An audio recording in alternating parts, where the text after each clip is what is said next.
أنفسنا ومن سيئات أعمالنا من يهده الله فلا مضل له ومن يضلل فلا هادي له أشهد أن لا إله إلا الله وحده لا شريك له وأشهد أن محمدا عبده ورسوله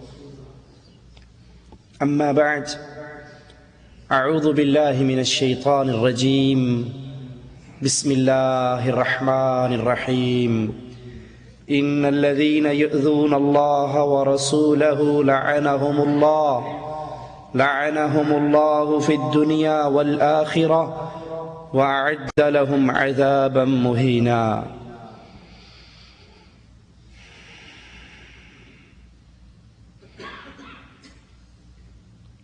جنت کا متلاشی دن اور رات اسی سوچ میں مگن رہتا ہے کہ کس طرح اللہ کی جنت کا حقدار میں بھی بن جاؤں. اس کی محنت، اس کا ذوق،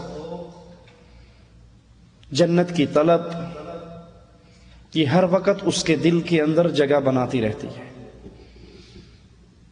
اور اس کے لیے کام کرتا رہتا ہے.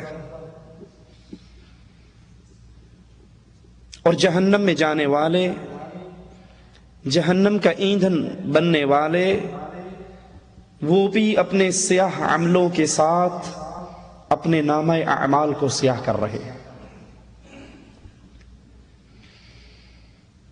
اور جنت میں جانے کے لیے ایک عمل بڑا مفید ہے. سائل آ کر کہتا ہے، یا رسول اللہ صلی اللہ علیہ وسلم، قیامت کب آئے گی؟ امام کائنات، امام اعظم، امام الانبیاء محمد الرسول اللہ صلی اللہ علیہ وسلم پوچھتے ہیں، قیامت کے لیے کیا تیاری کی ہے؟ یہ پوچھنے والے کہ قیامت کب آئے گی، تیری تیاری کیا ہے؟ کہنے لگا، آقا علیہ السلام، کوئی خاص تیاری تو نہیں ہے، کوئی خاص اعمال کا سٹاک تو نہیں ہے، لیکن ہاں میں اللہ اور اس کے رسول سے محبت کرتا ہوں. آقا علیہ السلام نے فرمایا، تو جن سے محبت کرتا ہے جنت میں انہی کا ساتھی ہوگا. حضرت انس رضی اللہ عنہ وارضا فرماتے ہیں، آقا کی زبان مبارک سے یہ جملے سن کر اسلام لانے کے بعد اتنی خوشی اور کسی بات سے نہیں ہوئی جتنی خوشی اس بات سے ہوئی کہ جو جس سے محبت کرے گا جنت میں اس کا ساتھی ہوگا. لوگوں، میں رسول اللہ سے محبت کرتا ہوں، ابو بکر سے محبت کرتا ہوں، عمر سے محبت کرتا ہوں، اور گمان ہے اللہ پر نیک کہ میں ضرور جنت میں ان کا ساتھی بنوں گا. تو جنت میں جانے کے لیے محبت رسول صلی اللہ علیہ وسلم بڑا بہترین ذریعہ ہے، بڑا عظیم عمل ہے. اور اسی طرح جہنم میں جانے کے لیے آقا علیہ السلام کے بارے میں غلط جملے کہنا، آپ کی اہانت کرنا، آپ کی توہین کرنا، آپ کی گستاخی کرنا، ہمیشہ کی بربادی کے لیے یہ ایک گناہ ہی کافی ہے. ہمیشہ کے لیے ایندھن بن جانا اتنا ہی کافی ہے کہ انسان اس کی توہین کرے جس کی تعریف عرش والے نے اپنے قرآن میں بیان کی ہے. جس کی تعریف میں عائشہ رضی اللہ تعالی عنہا سے جب سائل پوچھتا ہے نبی کا اخلاق کیا ہے، تو حضرت عائشہ پوچھتی ہیں، کیا تو نے قرآن نہیں پڑھا؟ کہتا ہے، قرآن تو پڑھا ہے. کہا، پورا قرآن ہی محمد کا اخلاق ہے صلی اللہ علیہ وسلم. جو اس سے محبت کرتا ہے وہ جنت میں اس کا ساتھی، اور جو اس سے نفرت کرتا ہے، اس کی اہانت کرتا ہے، اس کی گستاخی کرتا ہے، یہی عمل اس کی بربادی کے لیے کافی ہے. ایک صحابی رات کو آقا کے دروازے پہ پہرا دے رہا ہے، تازہ مسواک لے کر، تازہ پانی لے کر، اس انتظار میں ہے کہ کب میرے نبی علیہ السلام رات کو اٹھیں، آپ کو پانی کی حاجت ہو، وضو کے لیے میں آپ کی خدمت کرتے ہوئے یہ چیزیں دوں. اللہ کے نبی علیہ السلام اٹھتے ہیں، صحابی کے اس جذبے کو دیکھتے ہیں، خوش ہو کر کہتے ہیں، اے میرے صحابی مانگ کیا مانگتا ہے؟ تو جو مانگے گا عرش والا تجھے عطا کر دے گا، مانگ کیا مانگتا ہے؟ اب یہ شاگرد رسول ہے، یہ محب رسول ہے، کہنے لگا آقا جب آپ کہتے ہو مانگ جو مانگتا ہے تو میں ایک ہی بات مانگتا ہوں، جس طرح آج آپ کے دروازے پہ پہرے دار بن کر کھڑا ہوں، آقا جنت میں بھی اللہ مجھے آپ کا پڑوسی بنا دے۔ کہا کچھ اور مانگ لے۔ صحابی کے جذبات کو زبان حال دی جائے تو کہتا ہے آقا اس دعا کے بعد ہاتھ اٹھتے ہی نہیں ہے، سب کچھ مانگ لیا ایک تیرا پڑوس مانگ کر۔ اللہ کے نبی علیہ الصلوۃ والسلام مختار کل نہیں ہے، جس کو جو چاہے دے دے نہیں، اختیار اللہ کا ہے۔ اپنے صحابی سے کہتے ہیں اگر تو اپنی نیت میں سچا ہے تو کثرت سے سجدے کر کر کے میری مدد کر، تیرا یہ عمل مجھے جنت میں تیرا پڑوسی بنا دے گا، تو جنت میں میرا ساتھی بن جائے گا۔ محبت رسول صلی اللہ علیہ وسلم، یہ کیفیت ہے آپ سے پیار کرنے والوں کی، یہ کیفیت ہے آپ سے محبت کرنے والوں کی۔ اور گستاخ ہر دور کے اندر اپنے گندے عقائد اور نظریات اور خیالات کا اظہار کرتے رہے ہیں۔ یہ کوئی آج کی بات نہیں، یہ آج کا واقعہ نہیں کہ ڈنمارک کے خبیثوں نے محمد کریم صلی اللہ علیہ وسلم کے کارٹون بنائے، نعوذ باللہ ثم نعوذ باللہ، اور اپنی گندی صحافت کے اندر اس کو شائع کیا اور اپنے گندے جذبات کی ترجمانی کرتے ہوئے کہا یہ آزادی رائے کا اظہار ہے۔ یہ کوئی نئی بات نہیں ہے، یہ یہود و نصارہ کی اولاد وہی کچھ کر رہی ہے جو کچھ ان کے آباء و اجداد نے کیا۔ یہ اپنے بڑوں کے نقش قدم پہ چل رہے ہیں۔ یہود و نصارہ گاہے بگاہے آقا علیہ الصلوۃ والسلام کی توہین ان کے بڑے بھی کرتے رہے، ان کے آباء و اجداد بھی کرتے رہے، اور آج ان کی ذریت اپنے آباء و اجداد کے نقش قدم پہ چل کر محمد کریم صلی اللہ علیہ وسلم کی توہین کر رہی ہے۔ ڈنمارک نے یہ جرم کیا، فرانس، نیوزی لینڈ، ناروے، امریکہ، Italy, Germany, Switzerland, Holland, Spain, ان تمام کفار ملکوں کے اخبارات میں آقا علیہ الصلوۃ والسلام کی اہانت کے یہ خاکے شائع ہوئے۔ یہ اسی ظلم کا تسلسل ہے جو یہودی کیا کرتے تھے۔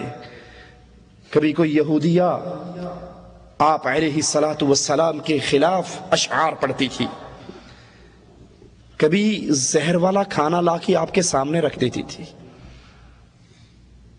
آئیے ذرا ان گستاخوں کے بارے میں مالک عز و جل کے فیصلوں کو پڑھیں۔ شریعت اسلام کیا کہتی ہے؟ جو رسول علیہ الصلوۃ والسلام کی توہین کرے، اللہ کا قرآن، آقا کے فرامین اور صحابہ کے جذبات، اس کے بارے میں کیا فیصلہ کرتے ہیں؟ مالک عز و جل اعلان فرماتا ہے ان الذین یؤذون اللہ ورسولہ لعنہم اللہ فی الدنیا والآخرہ واعد لہم عذابا مہینا۔ جو اللہ کو، اس کے رسول کو تکلیف پہنچائے، ان کی اہانت کرے، ان کے بارے میں غلط الفاظ کہے، پھر نتیجہ کیا نکلے گا؟ لعنہم اللہ، گستاخ رسول پہ عرش والے کی لعنت برستی ہے۔ اور صرف دنیا کے اندر لعنت نہیں برستی، فی الدنیا والآخرہ، گستاخ رسول کی دنیا بھی برباد، اس کی آخرت بھی برباد۔ وَأَعَدَّ لَهُمْ عَذَابًا مُهِينًا، اور ان کے لیے غلیظ شدید عذاب، ذلیل کر دینے والا عذاب اللہ عز و جل نے تیار کر رکھا۔ اگر محب رسول کے لیے جنت ہے تو گستاخ رسول کے لیے دنیا بھی برباد ہے، آخرت بھی جہنم سے بری ہوئی ہے۔ اور مالک عز و جل اپنے حبیب کو تسلی دیتے ہوئے فرماتا ہے اِنَّا كَفَيْنَاكَ الْمُسْتَهْزِئِينَ، اے رسول علیہ الصلوۃ والسلام، جو تیری اہانت کرتے ہیں، تیری گستاخی کرتے ہیں، تو فکر نہ کر، ان سے انتقام لینے کے لیے عرش والا کافی ہے۔ ان سے دنیا اور آخرت میں انتقام لینے کے لیے مالک عز و جل ہی کافی ہے۔ اب یہ اہانت کرنے والے، یہ توہین کرنے والے، یہ گستاخی کرنے والے ہیں کون؟ الذین یجعلون مع اللہ الہا آخر فسوف یعلمون، یہ وہ ہیں جنہوں نے اللہ کے علاوہ اپنے الہ پکڑ رکھے ہیں۔ جو شرک کرتا ہے وہ اللہ کی توہین کرتا ہے، اور جو اللہ کی توہین کرتا ہے وہ محمد کی توہین بھی کرتا ہے۔ گستاخ رسول مشرک ہوا کرتے ہیں، جو اللہ کی عزت کو نہیں جانتے، اس کی رسول کی عزت کو نہیں جانتے، اور جو اللہ کی توحید پہ عمل کرتے ہیں وہ رسول کی توہین کا تصور بھی نہیں لا سکتے۔ اور مالک عز و جل فرما رہا ہے وَلَقَدْ نَعْلَمُ أَنَّكَ يَضِيقُ صَدْرُكَ بِمَا يَقُولُونَ، ہم جانتے ہیں ان خبیثوں کی باتوں سے آپ کے دل میں تنگی آتی ہے، آپ کا سینہ سکڑتا ہے، آپ کو دکھ اور افسوس ہوتا ہے، یہ ہم جانتے ہیں، لیکن آپ فکر نہ کیجئے، ان سے انتقام لینے کے لیے اللہ کافی ہے۔ آئیے دیکھیں صحابہ کرام نے نبی علیہ السلام کے گستاخوں کے ساتھ کیا سلوک کیا، اور پھر اپنے ایمان کو بھی تول لیں، اپنے ایمان، اپنی محبت اور صحابہ کی محبت کے درمیان ذرا مقارنہ کرنا، ٹیلی کرنا، کیا ہم واقعی اللہ کے رسول سے پیار کرنے والے ہیں؟ اگر ہم اللہ کے نبی سے سچا پیار کرنے والے ہیں تو نبی کے دشمنوں کے ساتھ ہمارے تعلقات کیسے ہیں؟ نبی کی توہین کرنے والوں کے ساتھ ہمارے معاملات کیسے ہیں؟ ہماری زندگی کیسے گزر بسر ہو رہی ہے؟ کیا ان کے بارے میں ہمارے دل میں وہی نفرت ہے، وہی انتقام ہے، وہی بغض و حسد اور عداوت ہے جو صحابہ کے دلوں میں تھی؟ اگر وہی ہے تو ہم پھر صحابہ کو ماننے والے ہیں، ہم صحابہ کے نقش قدم پہ چلنے والے ہیں، اور اگر نہیں ہم دنیا کے معاملات میں آ کر محبت رسول کو، محبت الہ کو ایک سائیڈ پر رکھ کے اپنے معاملات ڈن کرتے ہیں تو پھر سمجھ لیجئے ہم محبت رسول کے جھوٹے دعوے دار ہیں، ہمارا دعویٰ سچا نہیں ہے۔ اگر اپنی بیٹی کا رشتہ دیتے ہوئے ہم نہیں سوچتے جس کے ساتھ رشتہ کر رہے ہیں یہ کون ہے، یہ رسول سے پیار کرتا ہے یا رسول سے نفرت کرتا ہے، ہم یہ تو دیکھتے ہیں ڈاکٹر صاحب ہے، انجینئر صاحب ہیں، لیکن یہ نہیں دیکھتے اس کا چہرہ محمدی ہے یا مجوسی ہے۔ ہم یہ تو دیکھتے ہیں مالدار ہے، پیسے والا ہے، لیکن یہ نہیں دیکھتے کہ نبی نے تو بے نماز کو اپنی امت میں شامل ہی نہیں کیا۔ سلام پھیرا، ایک بیٹھا ہوا پیچھے نماز نہ پڑھنے والا، پوچھا تو نے نماز ہمارے ساتھ کیوں نہیں پڑھی؟ کیا تو مسلمان نہیں ہے؟ آقا کے سوال پہ غور کرنا، تو نے ہمارے ساتھ نماز نہیں پڑھی، کیا تو مسلمان نہیں ہے؟ مطلب کیا ہوا کہ جو نماز نہیں پڑھتا وہ مسلمان نہیں ہے، اور جو نماز پڑھتا ہے وہ امت محمدیہ میں ہے۔ اپنی بیٹی کا رشتہ دیتے ہوئے کبھی مجھے یہ فکر بھی ہوئی ڈاکٹر، انجینئر، پروفیسر، مالدار، کوٹھی دکان والے کی تلاش تو ہے، کیا یہ تلاش بھی ہے کہ یہ محمد کی سنتوں پہ چلنے والا ہے یا نہیں؟ آئیے ابو داؤد میں روایت ہے، ایک یہودیہ رسول اللہ صلی اللہ علیہ وسلم کو گالیاں دیا کرتی تھی، ایک صحابی نے اس کا گلا گھونٹ کے اس کو مار ڈالا، مارنے کے بعد آقا کو اطلاع دی، اللہ کے رسول صلی اللہ علیہ وسلم نے اس کے خون کو رائگاں قرار دے دیا کہ جو نبی کی توہین کرے اسلام حکم ہی یہ دیتا ہے کہ گستاخ رسول کو دھرتی پہ زندہ رہنے کی اجازت نہ عرش والے نے دی ہے نہ مدینے والے نے دی ہے۔ عبداللہ ابن عباس رضی اللہ عنہ وارضاہ فرماتے ہیں ایک نابینا کی ایک لونڈی ام ولد، وہ آقا علیہ السلام کی توہین کیا کرتی، یہ نابینا اس کو منع کرتا، اس کو روکتا، اس کو ڈانٹتا، لیکن وہ باز نہ آتی، یہ جتنا منع کرتا وہ اتنی بھڑکتی اور آقا کی اتنی توہین زیادہ کرتی۔ ایک رات اس نے بھالا لے کر اس کے پیٹ میں مارا اور اتنی زور سے دبایا کہ بالآخر تڑپتی ہوئی وہ مر گئی۔ صبح ہوئی، فجر کی نماز کے بعد رسول اللہ صلی اللہ علیہ وسلم نے کہا میں اس آدمی کو قسم دیتا ہوں جس نے رات جو کیا ہے، میں اس کو قسم دیتا ہوں کہ وہ کھڑا ہو جائے۔ یہ نابینا صحابی کھڑے ہو گئے، کہنے لگے یا رسول اللہ صلی اللہ علیہ وسلم میں نے اس کو بڑا منع کیا تھا، میں اس کو روکا کرتا تھا، اے آقا اس میں سے چاند کی طرح چمکتے ہوئے اللہ نے 2 بیٹے مجھے دیے تھے، بڑے خوبصورت میرے بچے تھے، اس میں سے وہ میرے بچوں کی ماں تھی، میں اس کو منع کرتا تھا، وہ باز نہیں آتی تھی، آقا میں اس دھرتی پہ اس چھت کے نیچے زندہ نہیں رہ سکتا جہاں آپ کا گستاخ بھی ہو اور آپ کا محب بھی ہو، میں نے اس کو قتل کیا ہے، میں نے اس کو مارا ہے۔ رسول اللہ صلی اللہ علیہ وسلم فرماتے ہیں، یہ اپنا جوال بند کر دیں یا باہر چلے جائیں؟ جوال سننے کا اتنا شوق ہے تو مسجد میں آنے کی کیا ضرورت ہے؟ لا حول ولا قوت الا باللہ۔ رسول اللہ صلی اللہ علیہ وسلم فرماتے ہیں، تم گواہ رہو اس عورت کا خون رائگاں ہے، کوئی 2 سینگ والے آپس میں اپنے سینگ نہ ٹکرائیں، اس مسئلے میں کوئی کسی سے نہ جھگڑے، میں محمد علیہ السلام اس عورت کے خون کو رائگاں قرار دیتا ہوں، جو رسول کی توہین کرتی ہے اس کی سزا یہی ہے۔ حضرت علی رضی اللہ عنہ وارضاہ فرماتے ہیں، رسول اللہ صلی اللہ علیہ وسلم نے فرمایا، من سب نبیا قتل ومن سب اصحابہ جلدا، جو بھی رسول کی توہین کرے، جو رسول کو گالیاں دے، اس کی سزا اسلام کے اندر قتل ہے، اور جو رسول کے صحابی کی توہین کرے اس کو اسلام کوڑوں کی سزا دیتا ہے۔ جو رسول کی توہین کرے دھرتی پہ زندہ رہنے کا حق اسلام اس کو نہیں دیتا۔ ابو داؤد میں ہے، ابو بکر رضی اللہ عنہ وارضا کسی شخص پہ ناراض ہوئے، وہ شخص بھی جوابی طور پہ آپ کے ساتھ بد کلامی کرنے پر اتر آیا۔ ابو بکر رضی اللہ عنہ وارضا کے پاس آپ کے ایک ساتھی بیٹھے ہوئے، کہنے لگے، اے رسول اللہ کے خلیفہ اجازت دو میں اس گستاخ کی گردن کو کاٹ ڈالوں۔ ابو بکر رضی اللہ عنہ وارضا یہ سنتے ہی غصہ ٹھنڈا ہو گیا، اپنے گھر میں لوٹ گئے اور پھر اس کو بلایا، کہا کیا کہا تھا تو نے؟ کہا میں نے کہا تھا اے رسول کے خلیفہ اگر اجازت دے دو میں اس گستاخ کی گردن کو کاٹ ڈالوں۔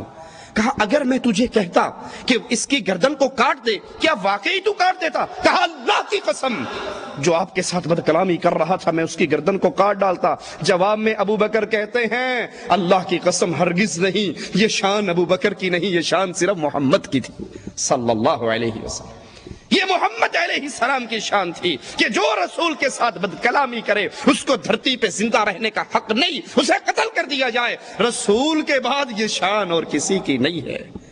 رسول کے گستاخ کو اللہ کا قرآن، نبی کا فرمان، صحابہ کا ایمان اس کو دھرتی پہ زندہ رہنے کی اجازت نہیں دیتا۔ اسماء بنت مروان بنی امیہ بن زید کے خاندان سے تھی، آقا علیہ السلام کو تکلیف دیا کرتی تھی، اسلام میں عیب نکالتی، نبی کے خلاف لوگوں کو اکساتی ابھارتی۔ اللہ کے نبی بدر کے معرکے میں گئے اور یہ آقا کے خلاف بازار گرم کر رہی۔ عمیر بن عدی اللہ سے نظر مانتے ہیں، اے اللہ اگر تو نے میرے رسول صلی اللہ علیہ وسلم کو واپس سلامتی کے ساتھ لوٹا دیا میں اس عورت کو قتل کر ڈالوں گا۔ نظر مانتے ہیں، آقا علیہ السلام بدر سے واپس آتے ہیں، فتح سے ہمکنار ہوتے ہیں، یہ صحابی اس عورت کو واصل جہنم کرنے کے لیے اٹھتے ہیں، اپنی نظر کو پورا کرنے کے لیے۔ یہ اپنے قبیلے میں اپنے گھر میں صحن میں بچوں کے ساتھ سوئی ہوئی، ایک بچہ اس کی چھاتی پہ لیٹا ہوا، اس بچے کو ہٹاتے ہیں، تلوار بلند کرتے ہیں، اس کے سینے پہ رکھ کے اس کی کمر سے پار نکال دیتے ہیں۔ رسول اللہ صلی اللہ علیہ وسلم کو پتہ چلتا ہے، آپ فرماتے ہیں تم نے بنت مروان کو قتل کیا۔ یہ صحابی ڈر گئے کہ میں نے تو اللہ کے رسول سے اجازت نہیں لی تھی، کہیں آپ میرے اس عمل سے ناراض تو نہیں ہوئے؟ تو کہنے لگے ہاں اللہ کے نبی صلی اللہ علیہ وسلم یہ آپ کی توہین کرتی تھی اور آپ کا محب آپ کے گستاخ کو برداشت نہیں کیا کرتا، میں نے اس کو قتل کیا۔ رسول علیہ السلام نے فرمایا اے میرے صحابہ کی جماعت، اگر تم میں سے کوئی دیکھنا چاہے ایسے آدمی کو جس نے اللہ اور اس کے رسول کی غیبی مدد کی، عمیر بن عدی کو دیکھ لو، یہ رسول کی غیبی مدد کرنے والا ہے، اس نے حق ادا کیا ہے اپنے ایمان کا، اس نے حق ادا کیا ہے اپنی محبت کا۔ ایک عورت آقا علیہ السلام کو گالیاں دیا کرتی تھی۔ آج کے ڈنمارک کے اخباروں میں جو بکواس چھپی ہے وہ تازی بات نہیں، یہ یہود و نصارہ کی آباء و اجداد کے کرتوت ہیں۔ اللہ کے نبی کو گالیاں دیتی، آقا علیہ السلام نے فرمایا من یکفینی عدوی، کون ہے جو میرے دشمن سے بدلہ لے، میرے دشمن سے انتقام لے، میرے دشمن سے فیصلہ کروائے، یا وہ دھرتی پہ زندہ بچے۔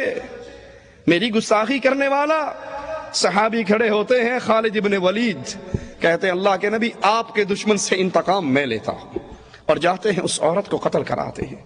عبداللہ ابن عباس فرماتے ہیں ان رجلا من المشرکین شتم رسول اللہ صلی اللہ علیہ وسلم فقال رسول اللہ صلی اللہ علیہ وسلم من یکفینی عدوی فقام الزبیر بن العوام فقال انا یا رسول اللہ صلی اللہ علیہ وسلم۔ اس گالیاں دینے والے شخص کے بارے میں نبی کہتے ہیں کون ہے جو میرے دشمن سے انتقام لے؟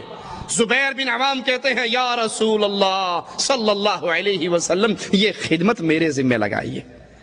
نبی سے محبت کرنے والوں کی کیفیت یہ ہوا کرتی ہے، نبی سے محبت کرنے والے آقا کو چھوڑ کر غیروں کو اپنا آئیڈیل نہیں بنایا کرتے۔ نبی سے محبت کرنے والے اپنے چہروں کو، اپنے لباس کو، اپنے نمازوں کو، اپنے ڈھنگ کو، اپنی تہذیب و تمدن کو، اپنے معاملات کو، اپنے گھریلو حالات کو، ایک ایک عمل میں ان کے لیے امام صرف ایک ہی ہوا کرتا ہے اور اس کا نام محمد الرسول اللہ ہے۔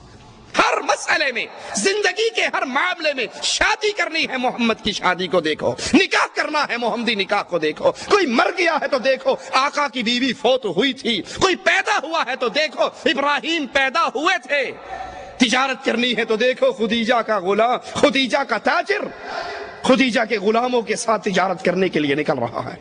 حضرت خدیجہ کا مال لے کر اللہ کے نبی تجارت کے لیے گئے۔ خدیجہ کے غلام بھی ہے، محمد کریم بھی ہے، تاجر ہو تو اس کو دیکھ لو، امام ہو تو مسجد نبوی کے امام کو دیکھ لو، مدرس ہو، تعلیم دینے والے ہو اس کو، یتیم کو دیکھو، شوہر ہو عائشہ کے شوہر کو دیکھو، باپ ہو فاطمہ کے بابا کو دیکھو۔ زندگی کا کون سا موقع ہے جس میں آقا ہمارے لیے نور کا مینارہ بن کر نہ کھڑے ہو؟ محب رسول ہر حال میں نبی علیہ السلام کی زندگی کو دیکھتا ہے، ان کے حالات کو دیکھتا ہے، ان کے واقعات کو دیکھتا ہے۔ حضرت زبیر کھڑے ہوئے، کہا اللہ کے نبی آپ کے دشمن سے بدلہ میں لوں گا، اس کو قتل کر ڈالا۔ آقا علیہ السلام نے مقتول کا سارا مال حضرت زبیر کو دے دیا، اس کے سارا مال حضرت زبیر رضی اللہ عنہ وارضاہ کے حوالے کر دیا۔ کعب بن اشرف آقا علیہ السلام کا دشمن، نبی کے خلاف دشمنی کی آگ کو بھڑکانے والا،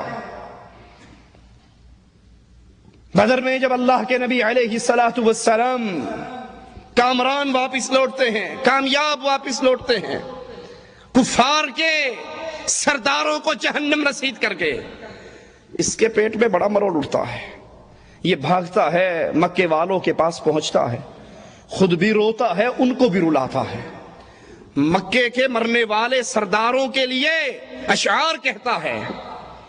مکے کے سردار عقل مند تھے، جانتے تھے محمد علیہ السلام بھی آسمان سے آئے ہوئے نبی ہیں اور یہ یہودی بھی آسمانی دین کو مانتے ہیں، ان کے دین کے اندر بھی بت پرستی حرام ہے۔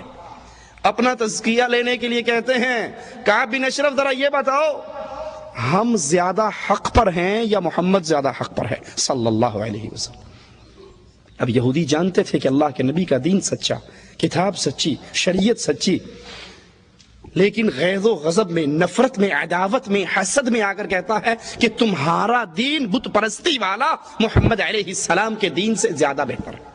واپس آتا ہے، اللہ کے رسول صلی اللہ علیہ وسلم کی توہین میں اشعار کہتا ہے، مسلمان صحابیات کی توہین میں اشعار کہتا ہے۔ آقا علیہ السلام آواز لگاتے ہیں من لقعب ابن الاشرف، کون ہے جو کعب ابن اشرف سے انتقام لے، اس کی گردن کو اڑا ڈالے؟ فإنه قد آذى الله ورسوله، یہ وہ ہے جس نے اللہ اور اس کے رسول کو تکلیف دی ہے۔ محمد بن مسلمہ کہتے ہیں رضی اللہ عنہ وارضہ، یا رسول اللہ صلی اللہ علیہ وسلم، یہ کام کرنے کے لیے میں حاضر ہوں۔ یہ تھی نبی سے محبت کرنے والوں کی کیفیت۔ رئیس المنافقین کے بیٹے نے آ کر کہا تھا، آقا اگر میرے بابا کو قتل کرنے کا فیصلہ کر چکے ہو، آقا یہ خدمت میرے علاوہ کسی اور کے ذمہ نہ لگانا، اپنے باپ کی گردن کو میں خود کاٹ کے آپ کے قدموں میں ڈال دوں گا، یہ خدمت مجھے دینا۔ حضرت محمد جاتے ہیں، اس یہودی سردار سے ملتے ہیں، اور اس سے پہلے آقا سے اجازت لیتے ہیں، یا رسول اللہ صلی اللہ علیہ وسلم، اس یہودی کو کچھ اپنے جال میں پھانسنے کے لیے مجھے آپ کے بارے میں کچھ کہنا پڑے گا، کہیں یہ نہ ہو میں آپ کا انتقام لینے جا رہا ہوں، آپ کے بارے میں کوئی غلط بات منہ سے نکالوں تو خود ایمان سے محروم ہو جاؤں۔ اجازت ہے؟ آپ نے کہا اجازت ہے۔ اس کو کہتے ہیں کہ یہ جو نبی جس کی ہم نے اتباع کی ہے، اس سے تو ہم تنگ آ گئے ہیں، کبھی صدقے مانگتا ہے، کبھی چندہ مانگتا ہے، کبھی زکوٰۃ مانگتا ہے، کبھی خیرات مانگتا ہے، ہم تو کھانے پینے سے گئے۔ اس نے کہا ابھی کیا، ابھی تو ابتدائی عشق ہے، آگے آگے دیکھ ہوتا ہے کہ ابھی سے، میں تو تمہیں پہلے منع کرتا تھا۔ کہنے لگے اب چونکہ اس کا کلمہ پڑا ہے، اس کے پیچھے چلے ہیں، اس کو چھوڑ بھی نہیں سکتے، اس کا انجام دیکھنا چاہتے ہیں، تو ہمیں کچھ غلہ دے دے، ہم بڑے غربت کے اندر دن گزار رہے ہیں۔ کہا اچھا اپنی عورتوں کو میرے پاس گروی رکھ جاؤ اور غلہ لے جاؤ۔ کہا تو عرب کا بڑا حسین ہے، نوجوان ہے، مالدار ہے، اپنی بیویوں کو تیرے پاس چھوڑیں گے تو فتنے میں مبتلا کریں گے، یہ نہیں ہو سکتا۔ کہا اپنی اولاد کو چھوڑ جاؤ۔ کہا ہم تو مر جائیں گے، اولاد بڑی ہوگی، لوگ ان کو تانے دیا کریں گے، تمہارے باپ نے تھوڑی سی غلے کے لیے تمہیں گروی رکھ دیا تھا۔ کہا پھر کیا چاہتے ہو؟ کہا اپنا اسلحہ تمہارے پاس ہم گروی رکھ دیتے۔ معاملہ طے ہو جاتا ہے، یہ اگلی ملاقات پہ پھر آتے ہیں۔ ابو نائلہ اس یہودی کے روائی بھائی، وہ بھی ساتھ ہیں، رات کو پہنچتے ہیں، پلاننگ پہلے سے طے کر چکے ہیں، اور قلعے کے پاس آ کے آواز لگاتے ہیں، کعب بن اشرف، عرب کی عورتوں کی ذہانت کا بھی کیا کہنا۔ وہ عرب کی عورت اس یہودی کی بیوی کہتی ہے اس آواز کے پیچھے نہ جاؤ، مجھے اس آواز میں سے خون ٹپکتا ہوا محسوس ہو رہا ہے۔ آواز سن کے کہتی ہے یہ خونی آواز ہے، اس کے پیچھے نہ جاؤ۔ کہا یہ تو میرا روائی بھائی ہے جو بلا رہا ہے، دوسرا محمد بن مسلمہ ہے جو مجھے بلا رہا ہے، اس پر میں ضرور جاؤں گا۔ باہر نکلتا ہے خوشبوؤں میں نہایا ہوا۔ حضرت محمد بن مسلمہ کہتے ہیں تیرے سر سے بڑی پیاری خوشبو آ رہی ہے۔ آج کل بھی کسی کی تعریف کر دو نا تو سینہ تھوڑا سا چوڑا ہو ہی جاتا ہے۔ یہ بھی آکڑ گیا، کہندا دنیا کی حسین ترین بیوی عورت میرے بستر میں ہے اور دنیا کی قیمتی ترین خوشبوؤں سے نہائی ہوئی ہے۔ کہا ہم تو غریب آدمی ہیں، ہمیں بھی خوشبو سونگھا دے۔ تو اپنا سر تکبر سے نیچے کرتا ہے کہ سونگو، دیکھو میری خوشبو کتنی پیاری ہے۔ وہ ایک دفعہ سونگتے ہیں، کہتے ہیں ذرا میرے ساتھی بیچارے مسکین غریب ہیں، ان کو بھی سونگنے دے۔ کہا یہ بھی سونگ لیں، سونگ کے چھوڑ دیتے ہیں، پھر تھوڑا سا آگے چلتے ہیں، پھر کہتے ہیں بڑا ہی لطف آیا تھا تیری اس خوشبو سے، ایک دفعہ اور ہو جائے۔ وہ دوبارہ پھر سر تکبر سے، سینہ تو اس کا چوڑا ہو ہی چکا، اپنی تعریف سن کے فخر میں تو وہ آ ہی گیا، کہتا ہے ایک مرتبہ اور ہو جائے۔ وہ اپنا سر پھر جھکاتا ہے، کچھ فاصلے پہ جا کے تیسری مرتبہ پھر کہتے ہیں کہ ایک مرتبہ پھر ہمیں دے دے، اس خوشبو سے ہم بھی مزے لے لیں۔ یہ سر جھکاتا ہے، محمد بن مسلمہ اس کو قابو کرتے ہیں اور اپنے ساتھیوں سے کہتے ہیں لو اللہ کے دشمن کو اس کی گردن کو کاٹ ڈالو۔ تلواریں بلند ہوتی ہیں، کعب بن اشرف کی گردن اس کے وجود سے جدا ہو جاتی ہے۔ یہ اس گردن کو اٹھاتے ہیں، رسول اللہ صلی اللہ علیہ وسلم کے پاس آتے ہیں۔ اللہ کے نبی علیہ السلام جو ہی اس کو سنتے ہیں، صحابہ کہتے ہیں، صحابہ کو جواب میں کہتے ہیں تمہارے چہرے کامیاب ہو گئے۔ نبی کے صحابی کہتے ہیں آقا آپ کا چہرہ بھی چمکتا ہوا کامیاب ہو گیا۔ اللہ اکبر کی آواز صحابہ بھی بلند کرتے ہیں، محمد کریم بھی بلند کرتے ہیں، اور اس گستاخ کا سر، اس یہودی کا سر محمد کریم کے قدموں میں رکھ دیتے ہیں۔ آقا جو ذمہ داری لگائی تھی وہ پورا کر چکا۔ ابو رافع یہودی، بہت بڑا تاجر اور سردار،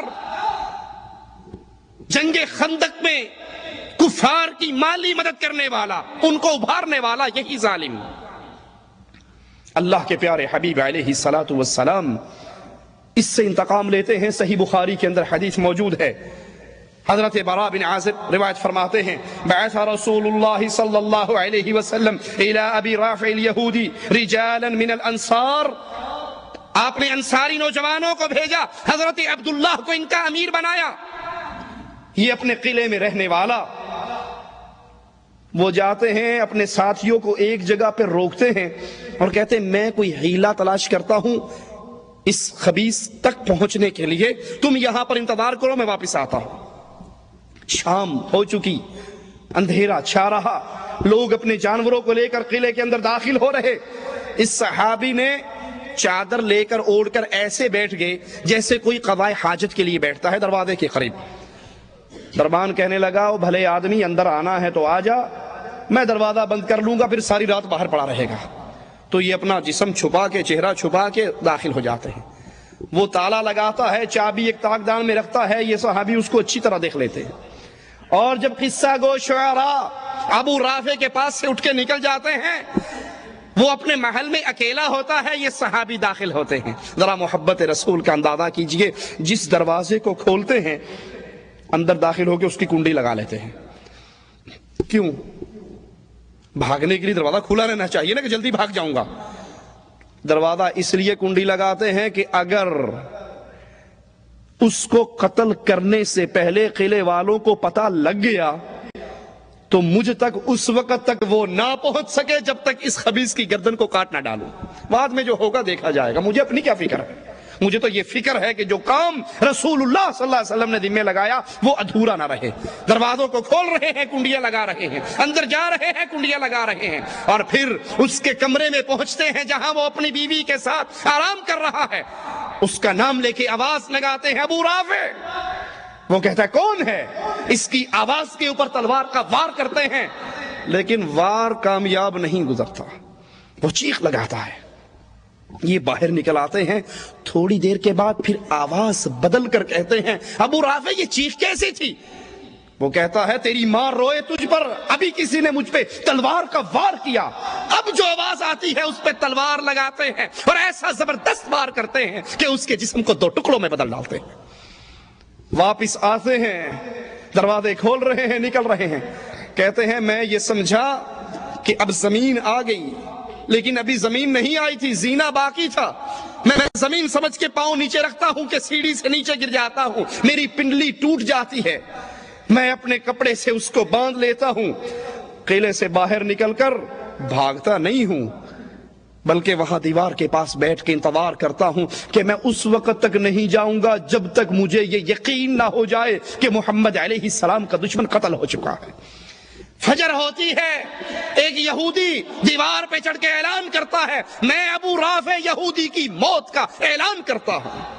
وہ اصل کاروائی کرنے والے سارے انتظار میں بیٹھے ہیں، کمانڈر صاحب کب آئیں تو حملہ کریں۔ یہ جا کر کہتے ہیں اس ظالم کا سر میں اکیلا ہی کاٹ آیا ہوں۔ رسول اللہ صلی اللہ علیہ وسلم کے پاس پہنچتے ہیں، اللہ کے نبی علیہ الصلوۃ والسلام کو اپنی ٹوٹی ہوئی پنڈلی دکھاتے ہیں، آقا اس پنڈلی پہ ہاتھ لگاتے ہیں۔ صحابی فرماتے ہیں پھر زندگی بھر اس میں کبھی درد بھی نہیں ہوا۔ یہ صحابہ کی محبت، یہ نبی کے ماننے والوں کا ترہ امتیاز، یہ ان کا طریقہ حیات۔ اور آج میرا اور آپ کا طریقہ کیا ہے؟ جانتے ہیں کہ ڈنمارک کے خبیثوں نے آقا کی یہ توہین کی ہے، لیکن اور کچھ نہیں کر سکتے، کم از کم ان کی مصنوعات کا بائیکاٹ ہی کر ڈالیں، اور کچھ نہیں کر سکتے، ان سے نفرت کا اظہار کرنے کا یہی طریقہ اپنا لیں کہ ان کے ملکوں کی بنی ہوئی چیزوں کو ہم خریدنے کے لیے تیار نہیں۔ کچھ تو اپنے ایمان کی حرارت کا ثبوت ہم بھی دیں۔ صحیح بخاری میں عبد الرحمن بن عوف رضی اللہ عنہ ارضا کا قصہ ہے، کہتے ہیں بدر کے لیے صفیں لگی ہوئی، میں دائیں طرف دیکھتا ہوں ایک نوجوان بچہ نظر آتا ہے، بائیں طرف دیکھتا ہوں انٹرینڈ ایک نوجوان بچہ نظر آتا ہے۔ ابھی میرے دل میں یہ گمان ہے کہ کاش میں بھی کچھ بہادر نوجوانوں کے درمیان ہوتا، ٹریننگ یافتہ لوگوں کے درمیان ہوتا، منچے ہوئے قاتل میرے دائیں اور بائیں ہوتے اور ان کے ساتھ مل کر میں قتال کرتا۔ میرا تو دایاں بھی کمزور ہے بایاں بھی کمزور ہے. میں ابھی یہی سوچ رہا کہ دائیں والے نے کپڑا ہلا کر کہا چچا ابو جہل کہاں ہے. یہ وہ نوجوان بچے جنہوں نے ایمان کی روشنی میں پرورش پائی تھی، جن کی آنکھ کھلتے ہی ان کے گھروں میں ڈش انٹینے کی لعنت نظر نہیں آتی، جن کی تربیت کے لیے ان کے ماں باپ نے گھر میں کیبل نہیں لگوائی تھی، جن کو برباد کرنے کے لیے ان کے ماں باپ نے اپنے کمروں میں گانوں کی سیڈییں، فلموں کی سیڈییں، بے حیائی کا بازار گرم نہیں کر رکھا تھا. یہ وہ نوجوان تھے جو اللہ اور اس کے رسول کی محبت پہ پروان چڑھے تھے. یہ وہ تھے بچے جن کی دینی کیفیت یہ تھی. انصاری صحابہ اللہ کے نبی صلی اللہ علیہ وسلم کے پاس آئے، انصار کی جماعت آئی یہ کہنے کے لیے، یہ سوال کرنے کے لیے کہ آقا ہمارے غلاموں کو پانی دور سے بھر کے لانا پڑتا ہے باغوں کو سیراب کرنے کے لیے، آپ دعا کر دو اللہ مدینے میں ہی چشمے جاری کر دے. رسول اللہ صلی اللہ علیہ وسلم نے ان صحابہ کو دیکھ کر کہا مانگو کیا مانگتے ہو، اور جو مانگو گے عرش والا عطا کر دے گا. مانگو. کیا مانگنے آئے تھے؟ پانی. اتنی بڑی گارنٹی سنی کہ جو مانگو گے اللہ عطا کرے گا. اپنا سوال بھول گئے. کہا آقا کچھ لمحوں کی اجازت دو، ہم مشورہ کر کے آپ کو بتاتے ہیں کہ مانگنا کیا ہے. ارے جو مانگنا تھا وہ تو گھر سے فیصلہ کر کے آئے، لیکن آقا کی گارنٹی سن کے فیصلے بھول گئے. کہا نبی نے اتنی بڑی گارنٹی دے دی جو مانگو گے عطا ہوگا، آؤ بیٹھ کے فیصلہ کریں مانگنا کیا ہے. ان میں ایک انصاری نوجوان بچہ بھی تھا، چھوٹی عمر کا صحابی بھی تھا. وہ کہنے لگا ارے پانی کے سوالیو، پانی تو پھر بھی لایا جا سکتا ہے. جب آقا نے اتنی بڑی گارنٹی دی ہے کہ آج جو مانگو گے عطا ہوگا، تو آؤ پھر نبی کے پاس چل کے ایک ہی سوال کرتے ہیں اللہ کے نبی دعا کرو اللہ ہم سب کے گناہوں کو معاف فرما دے. کہتے ہیں آقا ہم انصاریوں کے لیے دعا کر دو اللہ ہمارے گناہوں کو معاف فرمائے. نبی کے ہاتھ بلند ہو جاتے ہیں اللہ انصار کو معاف فرما. وہ کہتے ہیں اللہ کے نبی ہمارے لیے دعا کریں. آپ فرماتے ہیں اللہ انصاریوں کے بیٹوں کو، انصاریوں کے پوتوں کو معاف فرما. وہ کہتے ہیں یا رسول اللہ دعا کرو اللہ ہمارے غلاموں کو بھی معاف کر دے. یہ وہ بچے جو دین کی تربیت پہ پیدا ہوئے، جنہوں نے دین کی روحانی زندگی کے اندر جوانی کی بہاریں دیکھی. کیا میں نے اور آپ نے اپنے بچوں کی یہی تربیت کر رکھی ہے؟ او جی مولوی صاحب کیا بتائیں، گھر میں ٹی وی تھا تو نہیں، ڈش انٹینا ہم نے لگایا تو نہیں تھا، لیکن بچے پڑوس میں جایا کرتے تھے نا فلمیں دیکھنے کے لیے. ہم نے کیا بیماری گھر ہی لیا کے رکھ لینی ہے، ساڈا بچہ باہر کیوں تکے کھاوے، پتر ایتھے ہی زہر کھا آپ آ جائے. ہم گانے سنتے تو نہیں تھے لیکن بچے لوگوں کے گھر میں جا کے سیڑیاں دیکھتے. ہم نے اپنے گھر میں لا کے بدماشی کا اڈا کھول دیا. ابن عوف کہتے ہیں دائیں طرف معصوم بچہ، بائیں طرف. ابھی دائیں والے کی بات کا جواب نہیں دیا کہ ادھر والے نے بھی چادر ہلائی. چچا ابو جہل کہاں ہے؟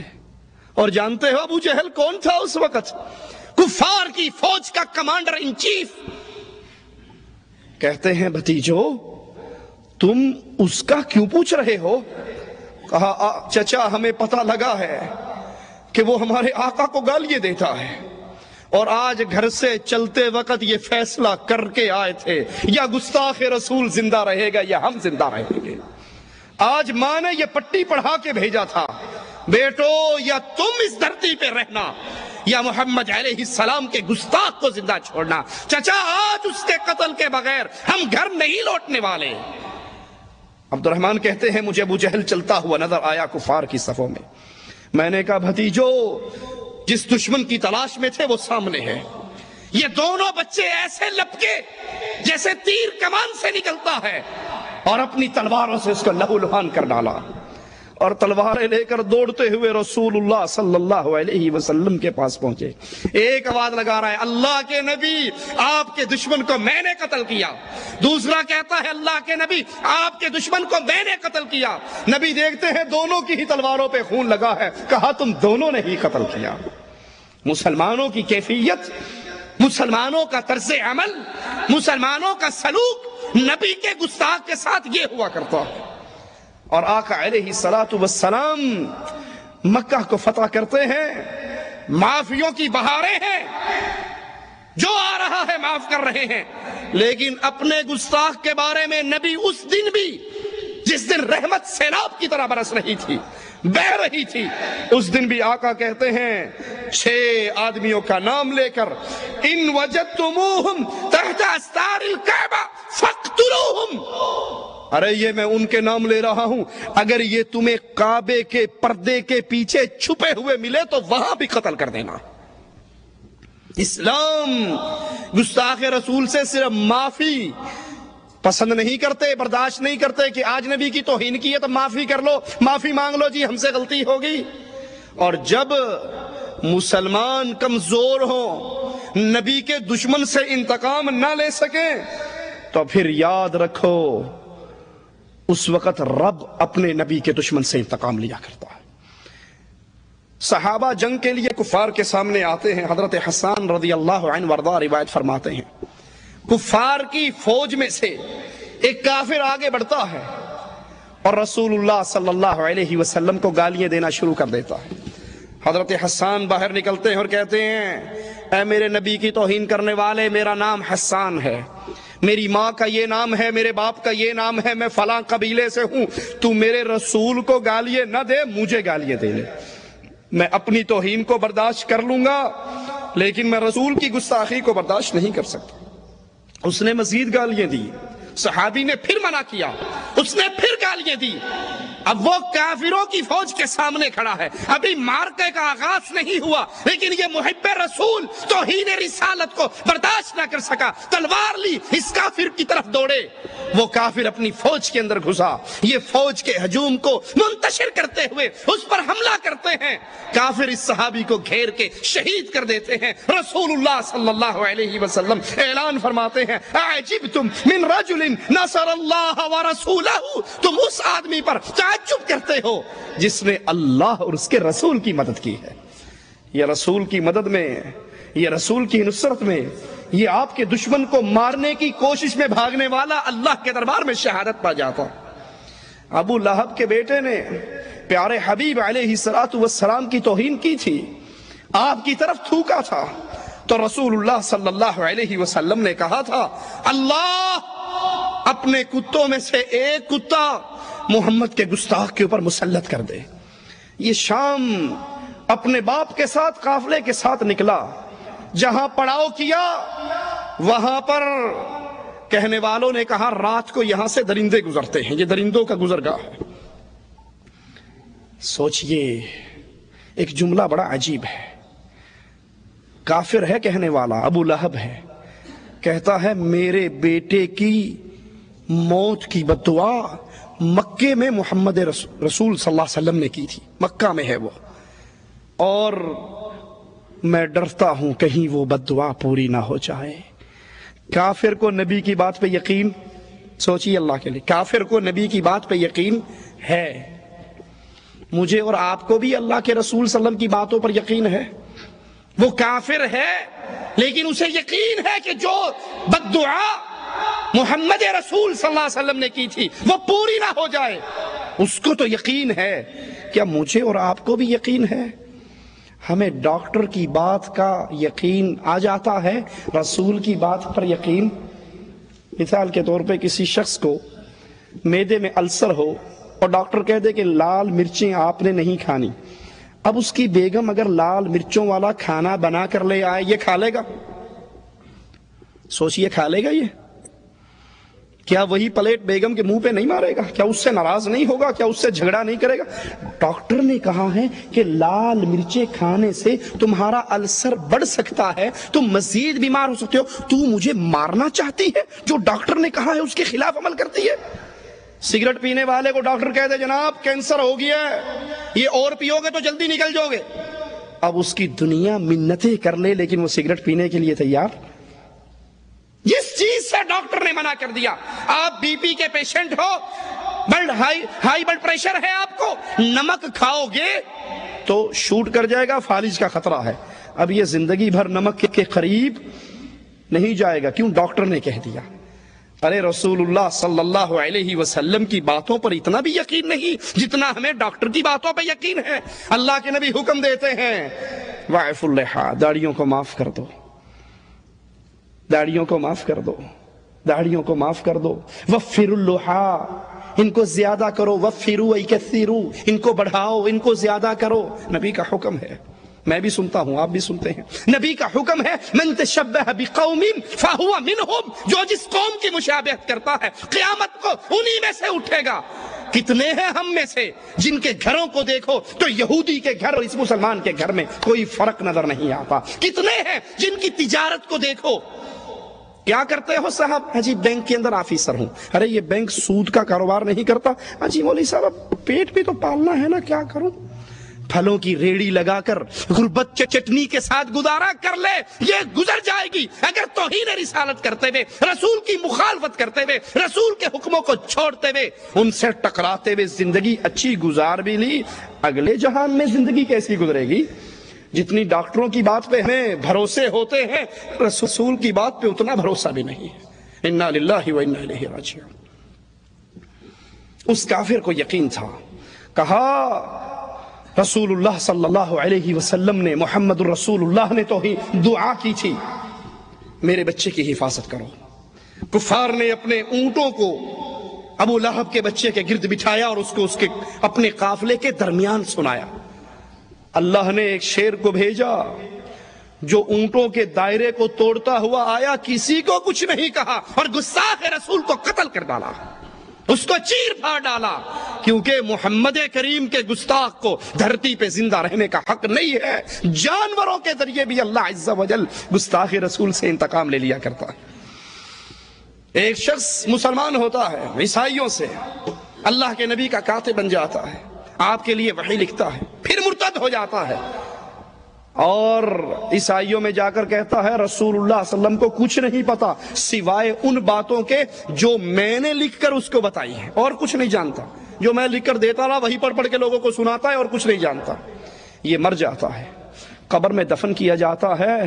یہ دھرتی، یہ زمین بھی گستاخ رسول کو برداشت نہیں کرتی۔ صبح ہوتی ہے، اس کے ساتھی دیکھتے ہیں اس کی لاش باہر پڑی ہوئی ہے، وہ سمجھتے ہیں یہ کارنامہ محمد رسول اللہ صلی اللہ علیہ وسلم کے صحابہ نے کیا ہوگا، مسلمانوں نے کیا ہوگا۔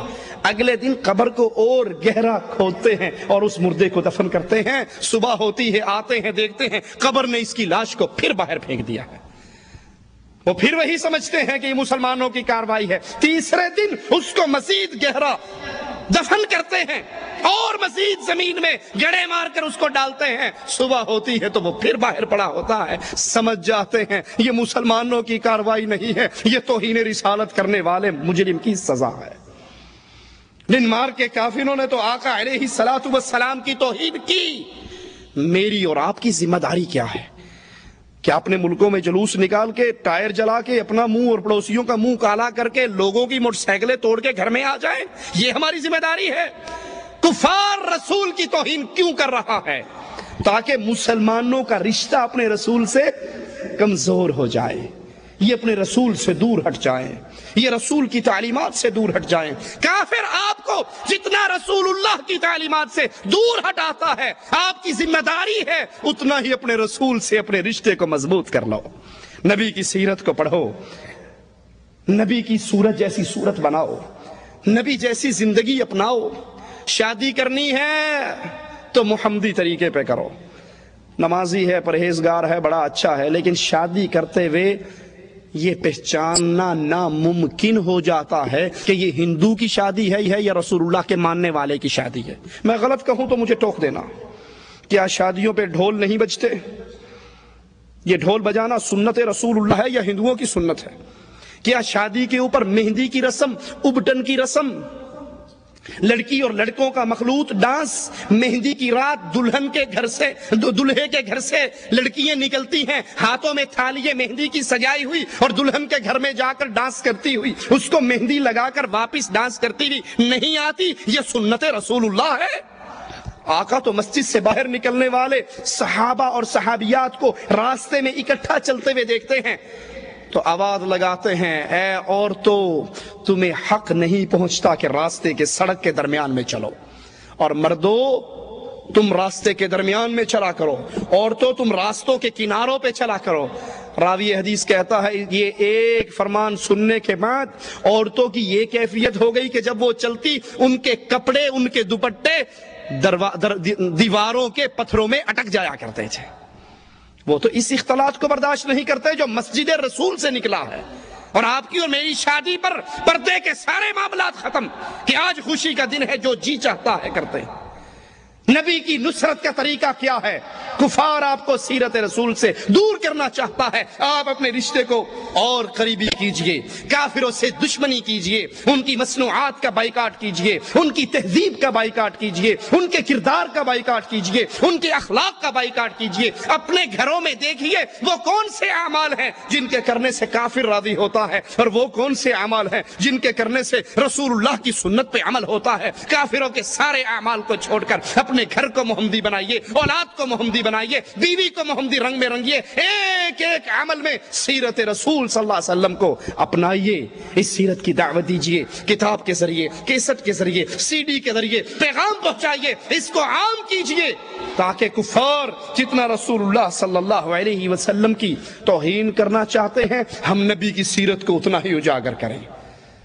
اور جو دعوت رسول اللہ صلی اللہ علیہ وسلم ساری زندگی دیتے رہے، قولوا لا الہ الا اللہ کی دعوت، اللہ کی توحید کی دعوت، اس دعوت کو کمر بستہ ہو جائیے، گلی گلی کوچے کوچے میں ایک آوازے کو بلند کر دیجئے، لوگو لا الہ الا اللہ، اللہ کے علاوہ نہ کوئی مشکل کشا ہے، نہ حاجت روا ہے، نہ غوث اعظم ہے، نہ بگڑی بنانے والا ہے، نہ بری کرنے والا ہے، نہ غریب نواز ہے، نہ بندہ نواز ہے، نہ بندہ پرور ہے، نہ لجپال ہے۔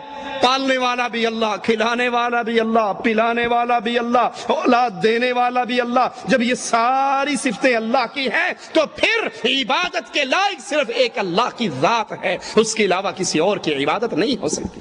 یہ دعوت توحید نبی نے دی، اس دعوت کے لیے نبی کی بیٹیوں کو طلاق ملی، اس دعوت کے لیے طائف میں نبی زخمی ہوئے، اس دعوت کے لیے احد کے گڑھے میں آپ کو گرایا گیا، ماتھا مبارک زخمی ہوا، سب کچھ برداشت کیا، لیکن لا الہ الا اللہ کی دعوت کو نہیں چھوڑا۔ آئیے ہم بھی اس دعوت کی تجدید کریں، ہم بھی اس دعوت کو لے کر اٹھیں، ہم بھی وہ ہم اور غم بنائیں جو اللہ کے رسول صلی اللہ علیہ وسلم کا ہم اور غم تھا۔ اللہ کے نبی نے فرمایا تھا اگر میرے یہ ایک ہاتھ پہ چاند رکھ دیں، ایک پہ سورج رکھ دیں، یہ انہونا کام کر بھی گزریں، یہ کر لیں، میں اللہ کی توحید کی دعوت سے پھر بھی باز نہیں آتا۔